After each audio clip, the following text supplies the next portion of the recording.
ಓಂ ತ್ರಯಂಬಕಂ ಯಜಾಮಹೇ ಸುಗಂಧಿಂ ಪುಷ್ಟಿವರ್ಧನಂ ಊರ್ವಾರುಕಮಿಹ ಬಂಧನಾರ್ ಮೃತ್ಯೋರ್ಮೋಕ್ಷೇಯಮಾಮೃತಾತ್. ಓಂ ನಮಃ ಶಿವಾಯ ನಮಃ. ನಮಸ್ಕಾರ ವೀಕ್ಷಕರೇ. ಕರ್ಕಾಟಕ ರಾಶಿಯವರಿಗೆ ಜುಲೈ 12ರಿಂದ 18ರವರೆಗೆ ಈ ವಾರ ಭವಿಷ್ಯ ಹೇಗಿದೆ ಅಂತ ನೋಡೋಣ.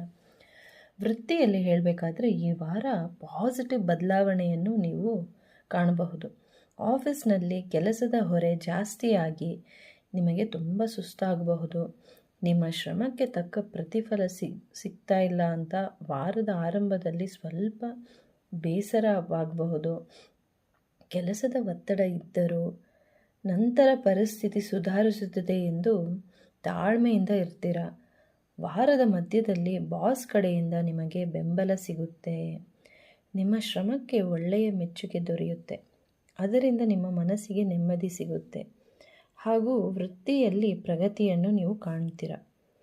ವಾರದ ಅಂತ್ಯದಲ್ಲಿ ನೀವು ಎಕ್ಸ್ಟ್ರಾ ಎಫರ್ಟ್ ಹಾಕಬೇಕಾಗುತ್ತೆ. ಕೆಲಸದಲ್ಲಿ ಆಫೀಸ್ನಲ್ಲಿ ಗಾಸಿಪ್ ಮಾಡಬಹುದು, ಆದರೆ ನೀವು ಆದಷ್ಟು ಅದರಿಂದ ದೂರ ಇರೋದು ಒಳ್ಳೆಯದು. ಮತ್ತು ಮಾತನಾಡುವಾಗ ಸ್ವಲ್ಪ ಕೇರ್ಫುಲ್ ಇರೋದು ಉತ್ತಮ. ನಿಮ್ಮ ಪ್ರಯತ್ನ ನೀವು ಮಾಡ್ತಾ ಇರಿ, ಫಲ ಸಿಕ್ಕೇ ಸಿಗುತ್ತೆ.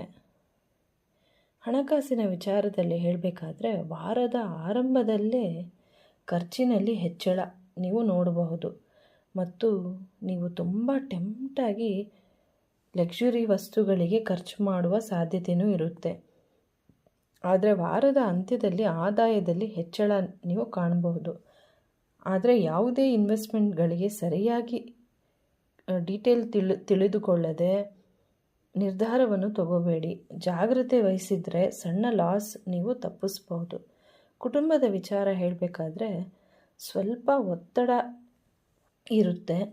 ನಿಮ್ಮ ತಾಳ್ಮೆಯನ್ನು ನಿಮ್ಮ ಒಡ ಹುಟ್ಟಿದವರು ಪರೀಕ್ಷೆ ಮಾಡಬಹುದು ಮತ್ತು ವಾದಗಳು ಆಗೋ ಸಾಧ್ಯತೆ ಇರುತ್ತೆ. ಎಲ್ಲರೂ ಅವರ ಮಾತು ಪ್ರೂವ್ ಮಾಡೋಕ್ಕೆ ಟ್ರೈ ಮಾಡ್ತಾರೆ, ಆದರೆ ನೀವು ಅನಗತ್ಯ ವಾದವನ್ನು ತಪ್ಪಿಸೋದು ಉತ್ತಮ.